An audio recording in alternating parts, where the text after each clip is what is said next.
صدر محفل کی اجازت سے، درختوں کا سایہ ہے سب کے لیے، وہ اپنا پرایا نہیں دیکھتے۔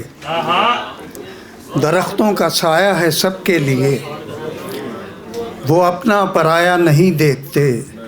بشر بیچ سکتا ہے علم و ہنر، درخت اپنا سایہ نہیں بیچتے۔ بشر بیچ سکتا ہے علم و ہنر، درخت اپنا سایہ نہیں بیچتے۔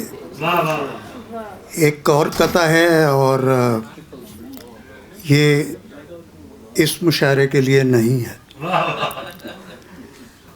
ایسے ہی طنز و مزاح کے انداز میں ہے کہ کسی دلبر کی مل جائے گی صحبت، کوئی ہمدم کوئی ساحر ملے گا، چلو راشد چلیں بزم سخن میں، کوئی تو کام کا شاعر ملے گا۔ چلو راشد چلیں بزم سخن میں، کوئی تو کام کا شاعر ملے گا۔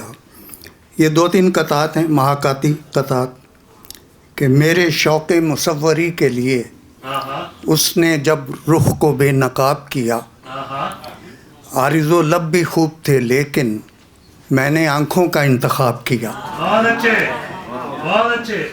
میرے شوق مصوری کے لیے اس نے جب رخ کو بے نقاب کیا، عارض و لب بھی خوب تھے لیکن میں نے آنکھوں کا انتخاب کیا۔ اور ہر شاعر کو اپنی پہلی کتاب بڑی عزیز ہوتی ہے، یہ ایک قطعہ اس حوالے سے ہے۔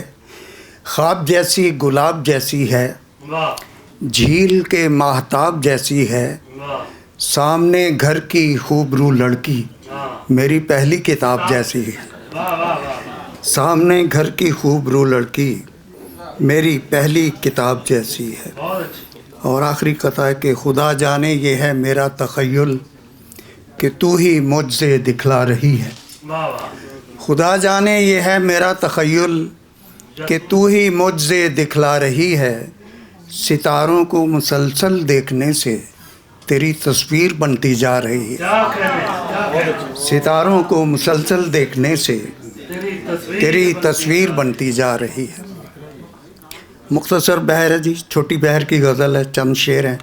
راہ میں ایک گلی نکل آئی، پھر تیری یاد بھی نکل آئی۔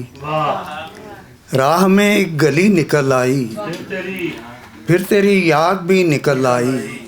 سامنے آ گیا در جانا، روشنی خلد کی نکل آئی۔ اور میں نے گھنٹی بجائی ایک گھر کی، سامنے سے پری نکل آئی۔ میں نے گھنٹی بجائی ایک گھر کی، سامنے سے پری نکل آئی۔ اس کے رخ سے نقاب کیا سر کا، دفعتاً دھوپ سی نکل آئی۔ اس کے رخ سے نقاب کیا سر کا، دفعتاً دھوپ سی نکل آئی۔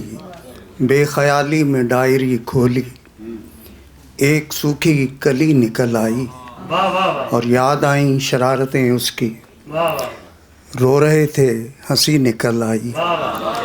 یاد آئیں شرارتیں اس کی، رو رہے تھے ہنسی نکل آئی۔ آخری شعر کہ بخشی ایک شوخ نے جو خلوت خاص، میری تو لاٹری نکل آئی۔ بھرپور تالیاں جی۔